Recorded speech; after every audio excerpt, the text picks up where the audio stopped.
What's up everybody, welcome back. Now in this video we're going to be talking about what could be powering or being used as customized chips in the Switch enhanced version and the Switch portable version that could be revealed as soon as this year and even released this year for both models. Now there are a couple different chips that have been leaked that we're going to be going over, and one thing to keep in mind when we go over these chips is that it is unlikely they will be using the exact chips that we show here, but more than likely they would be using certain technology from these chips, or at least borrowing aspects from these chips to be used in these systems to make them more functional and compatible going forward with the next generation of consoles that are coming, and of course from whatever technology is available that is better to be used now than it was for a stock Tegra X1 processor that was made and designed in 2014 and released in 2015.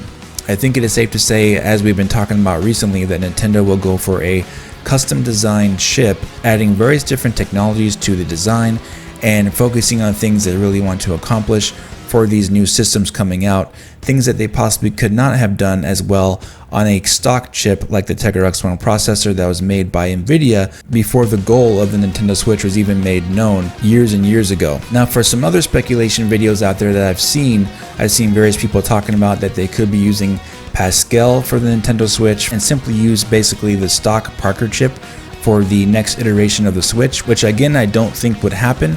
But that is one speculation out there, and another speculation would be that Nintendo would be using a variant of the Xavier chip. Now in my opinion, I think for a console, for a home console or a portable that is trying to do both, I do think that Nintendo would need to think outside of the box and not have such a enclosed standard type of option like that. The Xavier chip is now being used for driverless cars and of course robots that Nvidia is working on. The same as the Tegra X1 processor, they're repurposing it now for robot use and also for advanced artificial intelligence for other things as well. Nintendo, for their enhanced Switch and for their more portable dedicated Switch coming out in the not too distant future, they're going to want to focus on other aspects such as power consumption for increased battery life, increased bandwidth in terms of the RAM output for the graphics. So the resolution when you're playing on your TV could theoretically reach a higher output than what it does currently at the lower bandwidth that the Tegra X1 processor has, because currently it's only at 25 gigabytes per second, which is a huge bottleneck for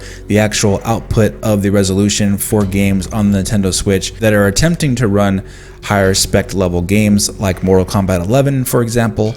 They have to downscale that resolution quite a bit. A much faster memory bandwidth would definitely help with that, and that type of memory is not being used in Nvidia's stock chips, so they would definitely have to use something customized like LPDDR4X, for example, in new variants of the Switch to increase that memory bandwidth substantially. Not only that, but the CPU side of things has greatly increased for the next generation of consoles. Sony already confirmed in the PlayStation 5 that they're using Zen 2 8-core 16 thread in that next generation console, and I can guarantee you that the Xbox Next is going to be using a similar type of processor in their console as well. So if Nintendo would like to have games possible to be run on the enhanced Switch, again there's only two models being reported by Nikkei and by the Wall Street Journal. If Nintendo's goal is in fact to get ports from PlayStation 5, and they may have to upgrade the SoC CPU in that console, something that's multi-threaded and able to process a lot of data not only simultaneously but also asynchronously as well, in order to produce the needed amount of graphics on the screen for open world games, for example, that would give good performance at acceptable resolutions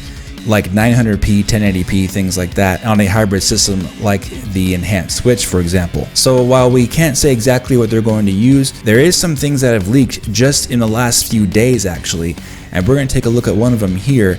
Here we have a leaked slide from a Chinese retailer from Acer's new Nitro AN515-54 gaming laptop, which is powered by an Intel Coffee Lake CPU, which isn't surprising. But what is interesting is that this actually leaked a brand new graphics card, a mobile graphics card by Nvidia called the GTX 1650. And while that is true that these laptop GPUs, these mobile GPUs by Nvidia, would be too high of a range in terms of how high their watts are in this mobile GPU, the GTX 1650, obviously that would be too high. It's being listed as being over 50 watts. Of course, that would be good enough for a laptop, and that would be good enough for a home console, but not good enough for what Nintendo wants they want to get it under 10 watts to be portable. So while of course I don't think the Switch enhanced version will be using the exact chip, of course, like we talked about before, it would be a custom variant. This is showing that Nvidia does have a brand new mobile graphics card coming with the GTX 1650, and they also have other variants as well, like the 1660 Ti, for example, and these things are yet to be announced. So theoretically, Nvidia and Nintendo could take something like this and scale down the processor, make it smaller, because like we said, it would need to be customized for Nintendo's wants and needs. Take some cores from this and use the actual processing power that it has shrunken down in order to actually create something that Nintendo would like to use for these new Switch consoles. And then there's also those leaked code names for a brand new Nvidia Shield that Nvidia might be releasing in 2019. Now, a lot of people speculate that Nintendo might be using that chip for an enhanced Switch. We don't actually have any information at all on that chip.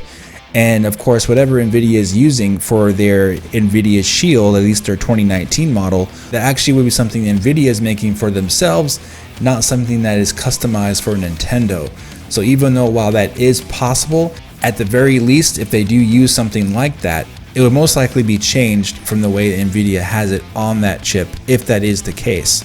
And one of the key features of the Nintendo Switch is its profiling modes, where it's upclocked and downclocked depending on if it's docked or if it's portable. And this is something very interesting that actually AMD is working on. Now, while it's true that this chip is being rumored for PlayStation 5, I think it's good to look at this chip for a moment to see some of the things that it's doing, because it looks like what AMD has programmed in this chip would be something beneficial for Nintendo to use for a docked and undocked situation for their Switch enhanced version and portable version of it. So this AMD Gonzalo chip has been discovered to be a gaming design chip, or some kind of chip that is being designed by AMD for a gaming console, and a lot of publications have suspected this is PlayStation 5. However, the PlayStation 5 is most likely coming in holiday 2020, so I do not think this is for PlayStation 5. It must be for something else, and there's a couple of things that give it away, and one of them is the B2 stepping of the chip. The B2 core stepping of this chip actually matches up with the final phase of a chip before it goes onto production and then released.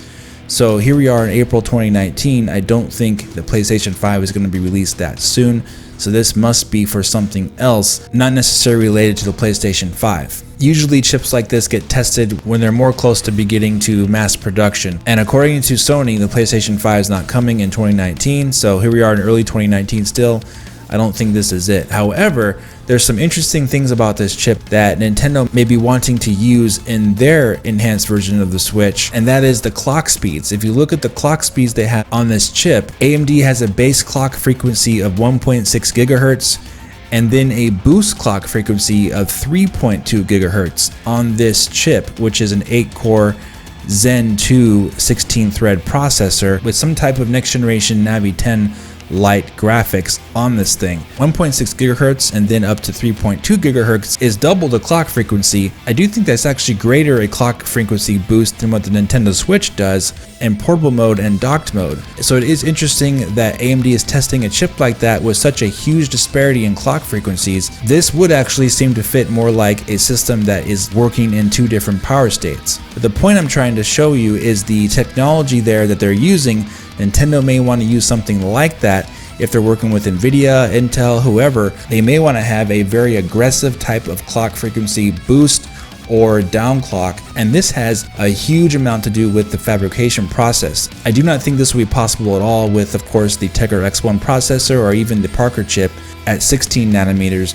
I do think they need to have at least 12 nanometers or below, 12, 10, or 7 nanometers for their chip in order to achieve clock frequency boost and downclocks like this, giving the chip that type of flexibility. And you're seeing examples already like this with the Apple iPad mini, and they're actually using the 7 nanometer process and getting huge performance increases over the previous generation on the bigger fabrication processes. So as Sony has talked about with the PlayStation 5, and of course the next Xbox is doing, I do think these small 7 nanometer processes, 10 nanometer processes, 12 nanometer processes are definitely the way to go for Nintendo if they're going to get the absolute most performance at the least amount of power output. As far as how much watts it's outputting and how much heat it's outputting, they're going to need the absolute smallest fabrication process possible that is available to them, and that would be 7 nanometers. So if Nintendo's releasing both these consoles in 2019, they could be using something like 12 nanometers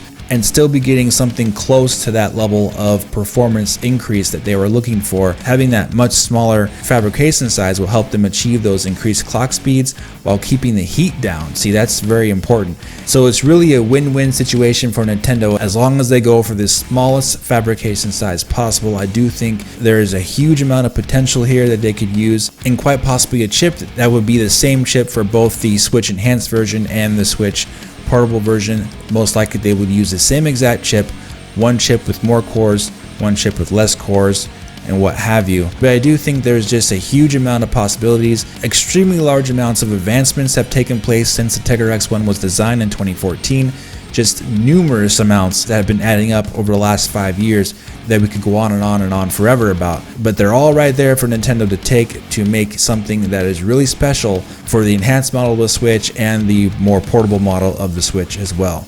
The only thing these companies have to do is talk about how much more money they're going to be making in certain things that they're developing for, but they don't actually have to reveal the actual products or chips that they're designing to their investors or the public.